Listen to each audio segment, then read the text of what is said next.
I was baking out of my house as a cottage baker, which means I'm licensed by the state of Illinois through the same process that a restaurant is licensed, with a few more stringent rules upon me. So I baked out of my house. And farmers locally figured out that at about 5 in the morning, I was pulling cinnamon rolls out of my ovens, and they didn't know my name. They still don't know my name all these years later. And so they would come up onto the porch. I'd always have the doors open because we didn't have air conditioning.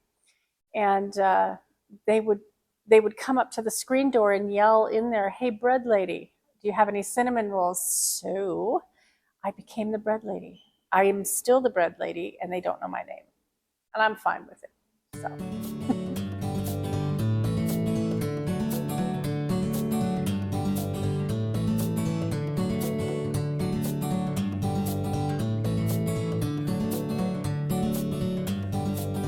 I think everything about us is a little bit unique.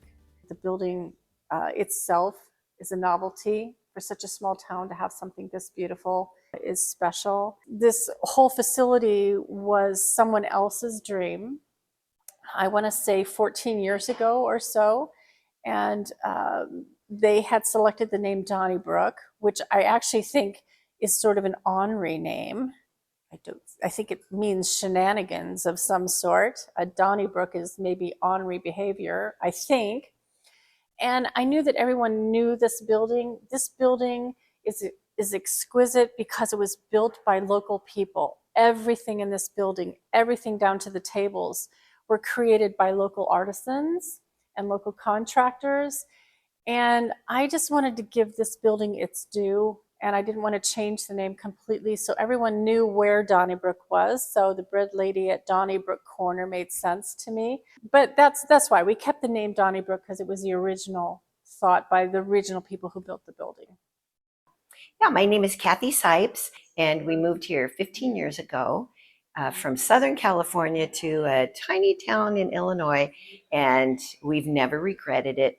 I would say this is, well, I don't want to say it's the prettiest one in town because there's a lot of pretty ones, but it's one of the prettiest buildings in town. It gives you a feel of being in something old, but yet it has a feeling of beauty and all these different unique things about it that just make it really special. You walk in and you just feel like you've either gone back in time or you've walked to a different country or something. It gives you a feel. You walk out of Main Street into the restaurant and you just feel like you're in a really special place.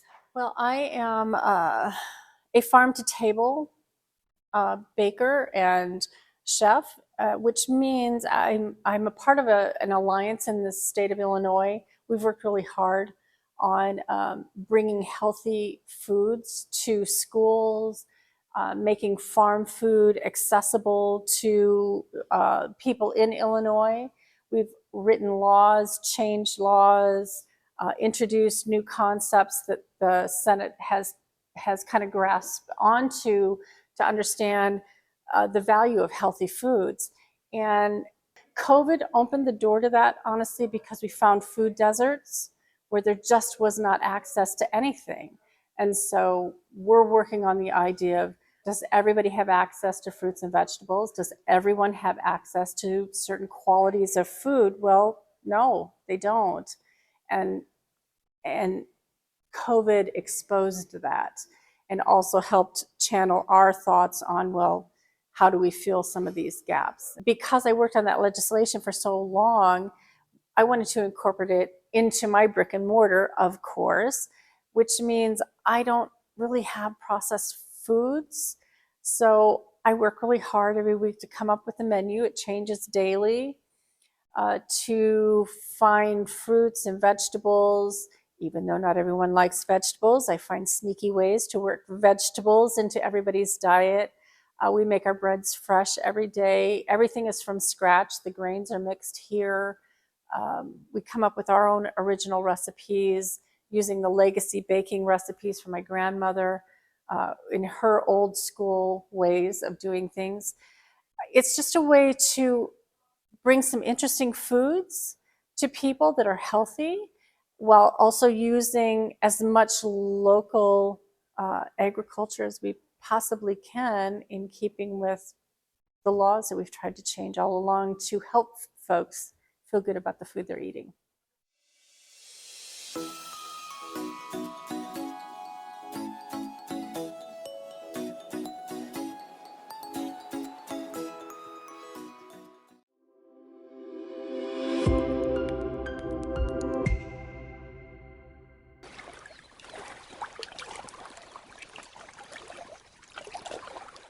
My business name is Royalty Nutrition. I started in September 25th of 2023.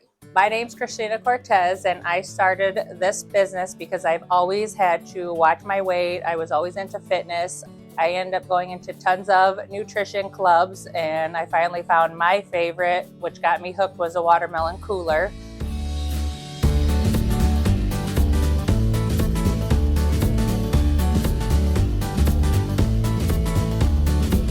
Motivational, uplifting, health, wellness, and fun. That's where I'm at. And I'm still going, but that's like a big difference. That's right before I actually started in 2023. I was in Mexico visiting my dad when I got the call to see if I wanted to open one here in Morrison, and that's roughly where I am now. Still going. So I have lost like almost 50 pounds. I've always had to work really hard at it my whole life, really. Since I've been 15 years old, I've always had to watch it. So, but then to really try to, after kids and sticking to it, I had to really push to do it. And once I came into an energy club, I was able to do a 3-day challenge pack with my upline, and I lost 5 pounds. And that's what really kept me going and knowing that these products work. My customer base is people that need the energy without the crash is most, but then you have people that, like I do have some that want to lose the weight, so I do challenges too. Anybody could ask me to run a challenge, you know, if I don't have one, and I'm always willing to do one because I know losing weight, nutrition, all of it is not easy to do by yourself. So I love doing group challenges. So then we all can help each other.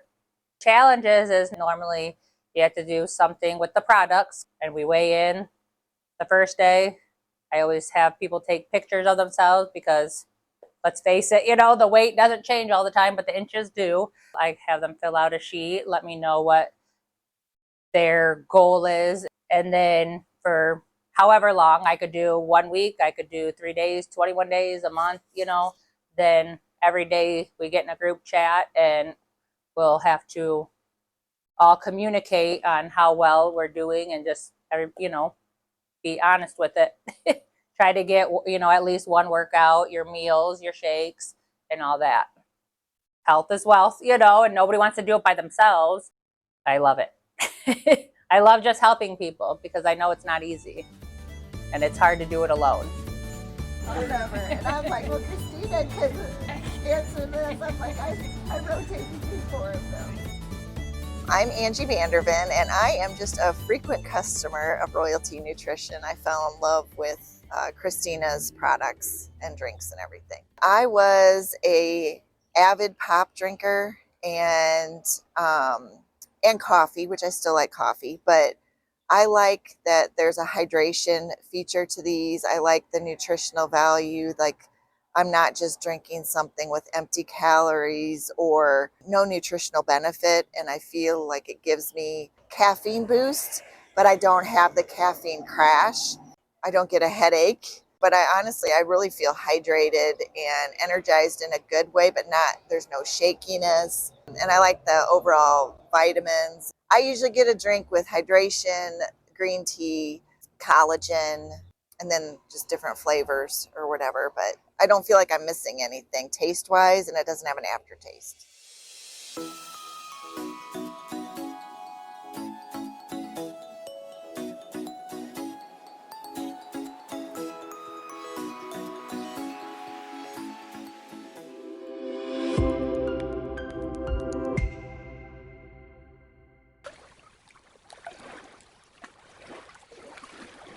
My name is Tracy Husenveld, and I'm on Main Street, 123 West Main Street. And inside here we have Dancer's Hut, uniquely made gifts, and 123 Teas, and a styling salon, and a boutique, and tanning.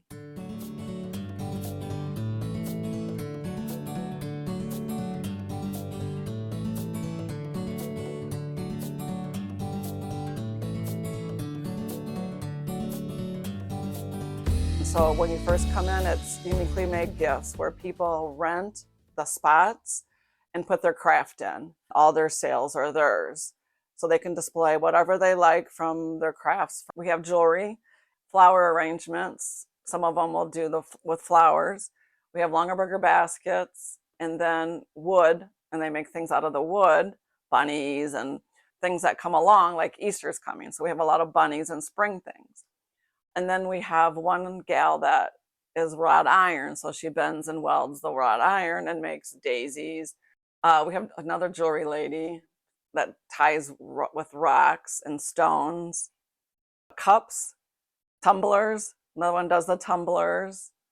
There's just a lot going on down there. And then we have a styling salon where there's 2 stylists inside.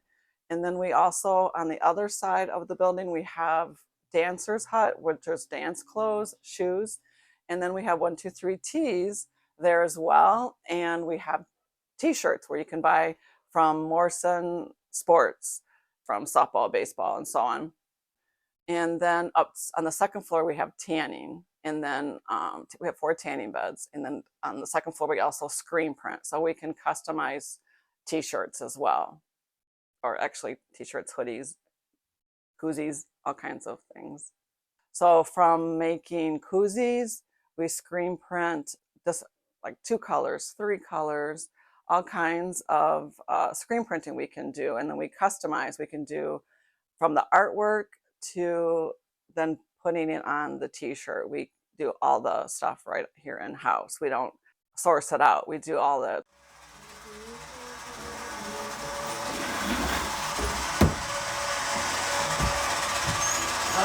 so this is a 2-color.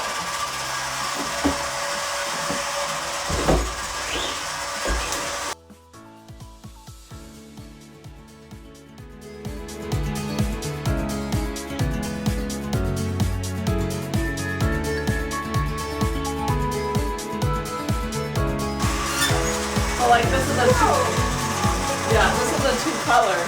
So each screen has to be its own color. What? Yeah. It's not the easiest thing, let me tell you. So now that last one dries it.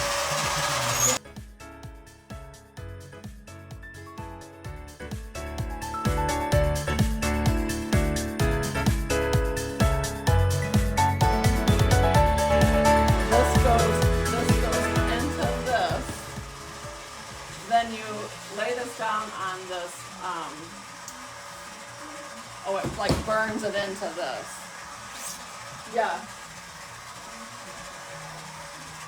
So like, this is another one I'm doing later. And then I'm gonna turn around and do this one on another shirt. So right now I have 4. So this one is a gun club. That one was Milliken, what I just did. And then these 2 are for low.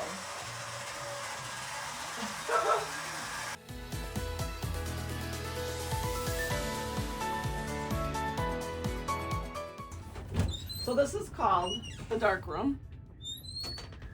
So right now it's not gonna be dark, but. So this is the machine that I put. So you grab a screen, which are all here, and it has to be dark.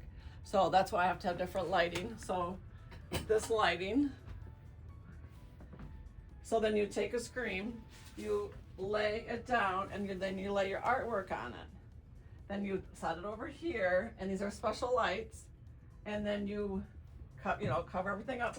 Bring this down, lock her in, and in 1 minute 30 seconds, it's done.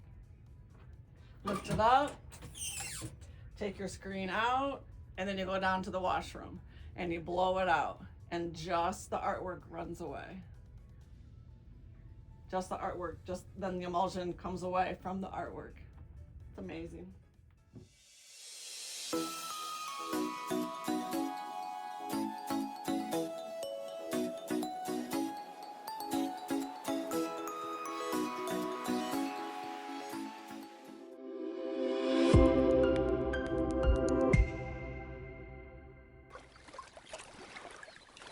So I started Upcycle Junkie in 2013, and then I opened up the studio just last year in 2024.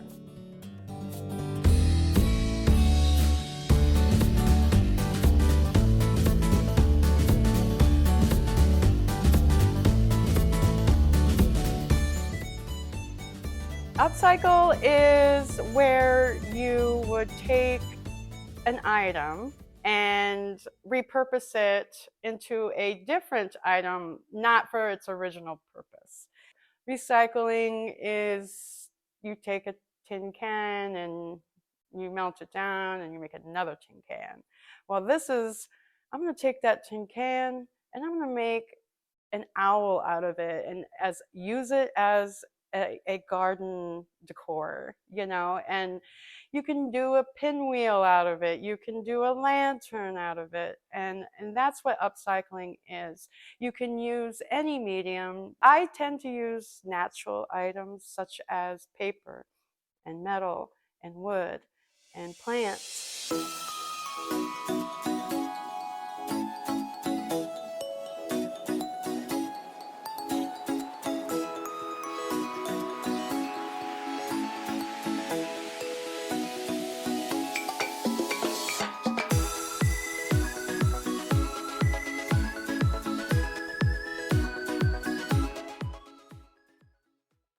My name is Wyatt Holen, and I am, I guess, blacksmith and welding. I've been doing it for about 8 years now, and it's kind of a thing I picked up, and I like doing it, and I find fun enjoying it.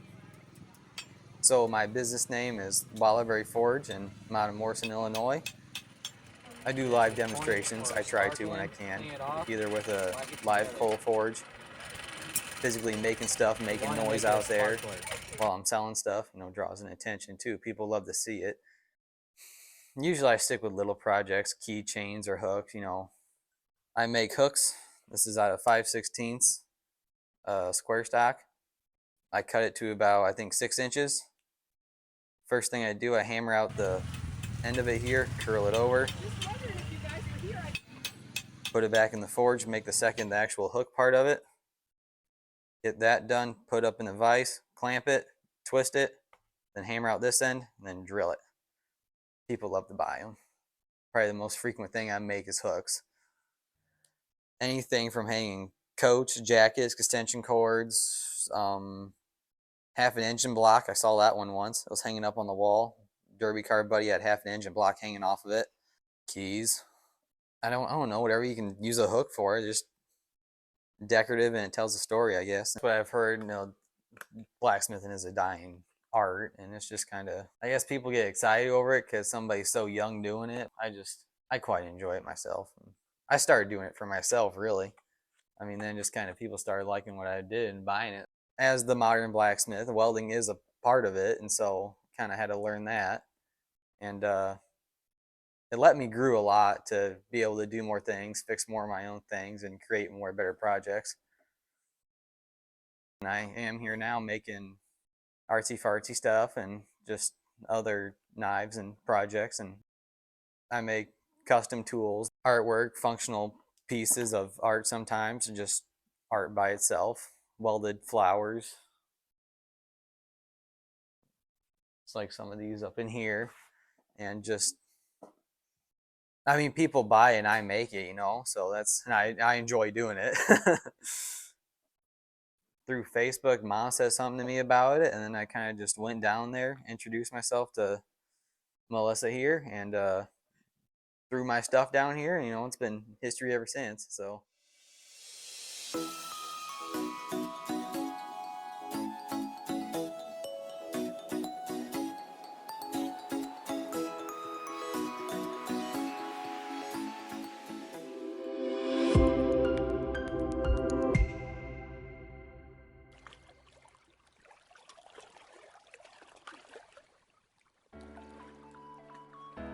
We are actually 1.5 miles south of Morrison, right on Route 78. That's Crosby Road. My name is Arlen Tegeler. The business is Tegeler's Amish Furniture, and we have been in the furniture business 36 years. It's all Amish furniture, carries a lifetime guarantee as long as you own it. We can do special order items. If you see a dresser that you like, but you need it 2 inches bigger, 2 inches smaller, we can do that. Takes about 8 to 10 weeks. Well, we started this furniture business in 1989, but I was in the grain equipment business before that. So we'd actually been in business, I don't know, 50 some years. A gentleman stopped in here one day, wanted me to handle a couple items that he had. And actually he was Amish, and he was looking for dealers up here also to handle the furniture. So I looked in his back of his van and seen the furniture and decided that we could also sell furniture as well as buildings and grain equipment. And that's how it started. He brought some up for the county fair. That's how we started. And it went over really well at this county fair. So then we started just putting in a small amount in the showroom, and it grew and grew now to where we've got 9,000 square feet of showroom. And that's how it got started. The original building was built about 50 years ago, but we have added on to it twice since then. We've added this area here and also the very back area. And those two have been in here probably 20 some years, 30, something like that. It's Amish furniture because the Amish build it. And we are supplied from the Amish in mid-state Illinois is where most of it is made by Amish in shops that do not use electricity. They have, they'll have a big diesel engine out back running air tools or hydraulic driven tools, but they do not use electricity. But they have all the modern tools, they just aren't electric. The shops are mostly down in mid-state Illinois around Arthur and Arcola area. We do get a few pieces come from Ohio and Indiana, but most of it is made in Illinois. And it is all American-made furniture. We have approximately 50 some shops that build for us. Different shops make different items. Some of them will make bar stools and chairs, and some of them make bedroom stuff, some will make tables. So they put it all together. One supplier down there, he put the whole thing together with all the different shops so that they're all on the same page and they all use the same woods. We offer like 7 different woods and a lot of different stain to choose from. We have oak, cherry, character cherry, maple, walnut. Those are the basic ones that we have. He put it all together so you can order a table and chairs and it'll all come in the same color. There's a catalog and it's online, so you can get online on simplyamish.com and you can see all the items that we offer. The prices won't be there, but you can look at there and you can see what is available, and then you can call the store here and the girls can give you a price. We offer kitchen tables, chairs, hutches, most anything for the kitchen, and some other smaller items. And then we also all bedroom beds and dressers and nightstands, many different styles to choose from. You do that, and entertainment centers, and we also handle outdoor furniture now. Those are the bigger items that we sell. We can do office furniture also, desks and file cabinets and that type of thing.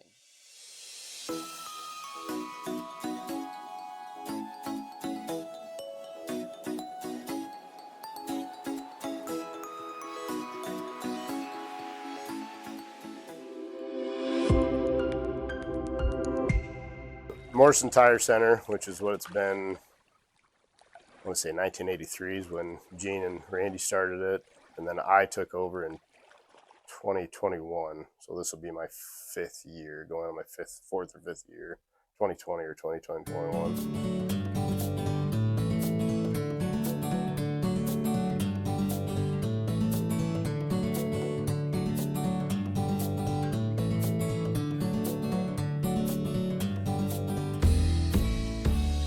My previous career, Allie and I were moving around a lot. We moved 5 times in 7 years.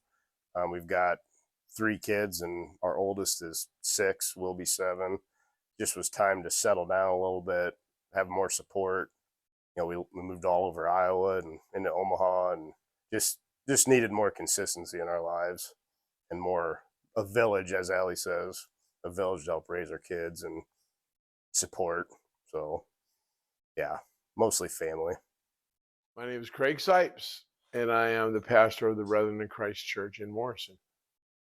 We like working with Morrison Tire because they are a family business, and you know we are very family oriented ourselves. My wife Kathy and I, and so is we believe the gospel is very family oriented. The last thing they did for us was, well, I think it was an oil change and and a couple tires. And Dan and Randy have been super pleasant to work with. And when if it's something they don't do, they refer us to other good people. We've just had a great relationship with them. They're quick and honest and do a good job. You know, they're our friends and our neighbors, and they also service us with the car needs. So that's fine. We like that. You know, we appreciate all the business. We've been getting busier and busier. So, you know, Morrison's been very supportive. I'm not from here, so it's been very supportive ever since we decided to come back here. I really enjoy being in this community, so we don't plan on going anywhere. So we'll be here. I mean, I grew up in a little bit bigger town, so I enjoy the fact that when you go somewhere, people know you, they remember you. You know, going into a church, I don't think it matters what church you go to, you're going to be welcomed. Yeah, and going like during football season especially, you know, it's very supportive. You know, the Booster Club seems to be very supportive. It's nice. It's refreshing, I guess, in a way.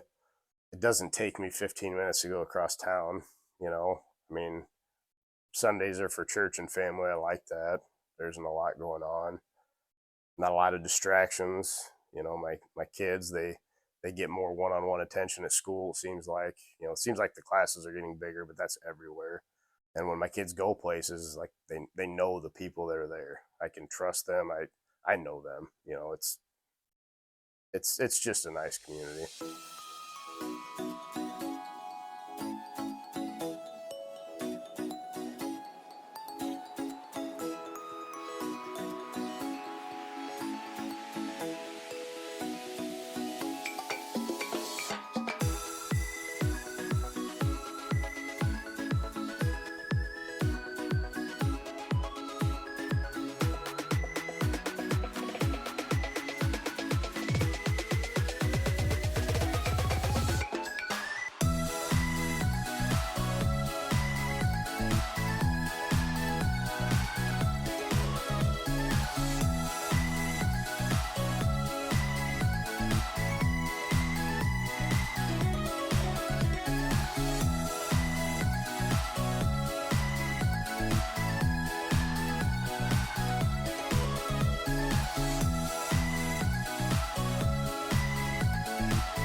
So Spangler's Landscaping and Garden Center started in 1971 by Linda and Lanny Spangler.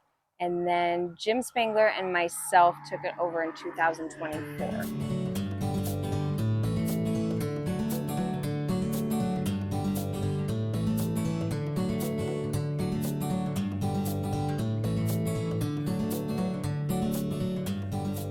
So I have a funny little story, and Jim may kill me for this. Linda and Lanny may kill me for this. So they actually started the business in 1971, but it was kind of a soft opening. So the following year, they had their grand opening event in May, and Linda went into labor, her water broke, and Jim was born. So Jim has literally grown up in this business, and now he owns it. So this was a fully functioning farm when they moved in. So the driveway that most people see was actually like a circular driveway back in the day. And then they did away with that so the semis could come in and out. Yeah, there were more buildings that have kind of been torn down over the years. But the big barn, we just put a new roof on, hoping to save that and do some structural work in the next few years. And yeah, we definitely want to save that. We have a greenhouse. Then we have like a tool shed and the main barn that everybody checks out in. And then we just have another storage barn. Otherwise, everything's outside. Inside, we have all of our chemicals, fertilizers, and then a bunch of decor, bird baths, statues, little gifty things. We carry mulch and rock.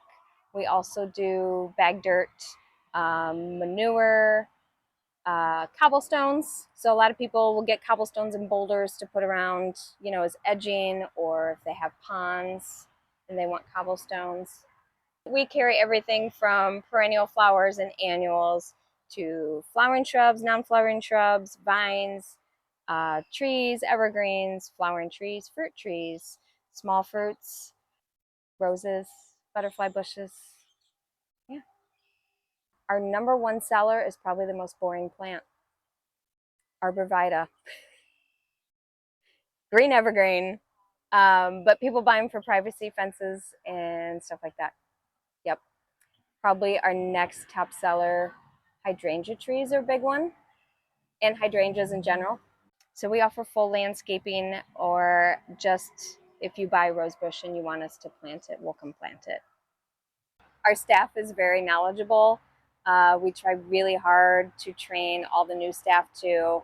And if they don't know the answer, they know to call me to get the answer. Whereas big box stores, you know, a lot of the staff really don't know much. We can tell you how to take care of the plant when you get it home.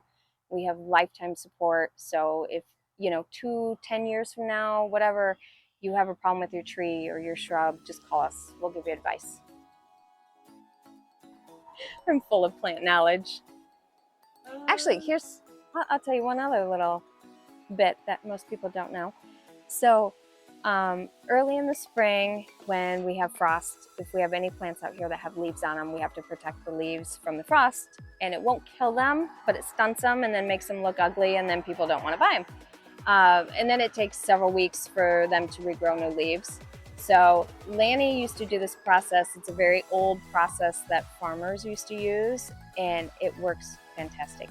So you go out right before it's gonna hit 32, like go out around 34, 35 degrees, and you run sprinklers on all the foliage. And what it does is it protects that foliage and basically creates a little layer of ice on the foliage so that the inside is warmer than the outside, and it protects the foliage from the frost. So for 52 years, every spring and fall, Lanny would spend, I don't even know how many hours, going out in the middle of the night to move sprinklers every 20 minutes. Now we run them on timers. But it works, and it makes, especially in the fall, like the hostas will get slimy when they get hit by the frost. But it really, really makes those hostas look better longer. All newly planted plants should be watered until the end of November. Don't stop in September. Keep going till the end of November. That way, if we don't have much snow over the winter, it's really dry, you have that moisture in the ground to carry them over. Water, water, water, water. It's really hard to overwater. I mean, if it's like a perennial flower or something, it's easy to overwater, but a shrub, a tree, an evergreen, it is really hard to overwater. Really easy to underwater. For the whole ecosystem, I mean, you know, the birds and the bees, and we can go on and on with that, but really, just for everything in the world. Anything, plant anything. It doesn't matter. It doesn't matter if it's a flower or a tree, just anything, really. It'll keep our temperatures down. The more plants we plant and the less concrete we have, fruit trees, they need pollinators. So some will pollinate themselves, but most fruit trees, you need 2 trees for pollination. And the bees will go to one apple, and then they'll go to the next apple, and they pollinate it. And then that's how you get apples. So without bees, you can't have fruit. Unless you go and hand pollinate, and nobody wants to do that.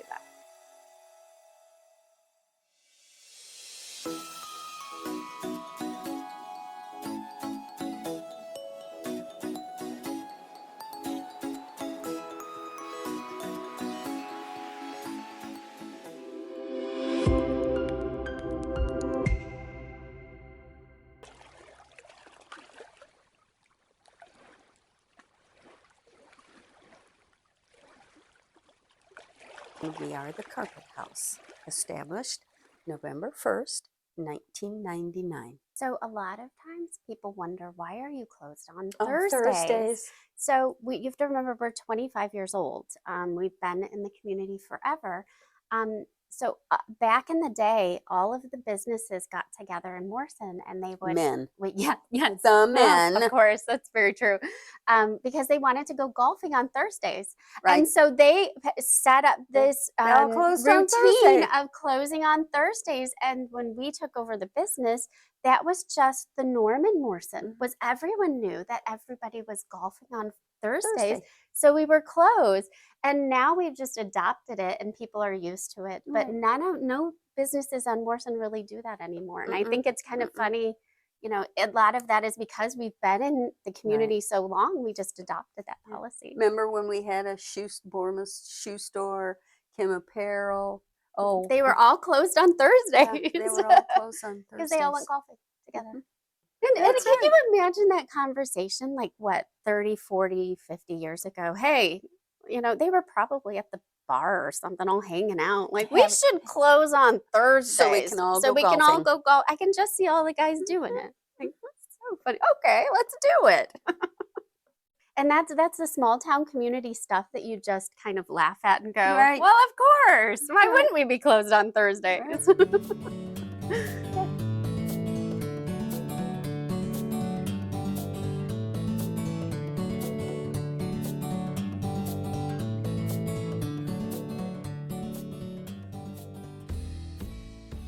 So we came in as installers, so we knew what we were doing, how we wanted to set the store up, things like that, you know, what our customers will expect, how to deal with them, you know, how to handle them fairly, you know. They're old, and they've been in this business for well over 55 years. What? Yeah, when you were 20? Oh, well, yeah, right. Yeah. Including the installation. Yeah, Yeah, you're right. 55 years. Yeah. Yeah. So, I mean, they've seen it go from they've seen the progression of the industry, and that's, you know, kind of fine-tuned your customer service skills, Definitely. helped with the products. Right. Avocado green is out. So's orange. Sorry. So's orange. Pink bathroom tile is out too. Like, yay! And bathroom fixtures, they're gone. Although we do know Sorry. one lady who does have them. So Farmhouse sinks are in. No. right. And the country look is kind of gone by the wayside. Yeah. You know. Product materials has changed too, and that's actually Correct. really interesting because we're seeing more sustainable flooring products, Right. and people taking the initiative to compare, okay, if I put a plastic-based product in my house versus a hardwood, it may be more expensive, but the long-term investment is worth it. So people are much more eco-conscious, I would say. Yeah, and not only that, but the younger generations, from what I understand, they figure 7 to 10 years with their Yes. flooring style, whatever. You know, so there's a turnover More often. We did our bathroom and we gutted it down to the studs. We were wanting a vision of farmhouse, modern, boho style. And so I told that to Carol, and she helped us pick that style. And I told her I needed it to be durable for our kids and our dog. and waterproof, obviously, because it was for the bathroom. So she helped us pick that, gave me a couple options, and she was really easy to work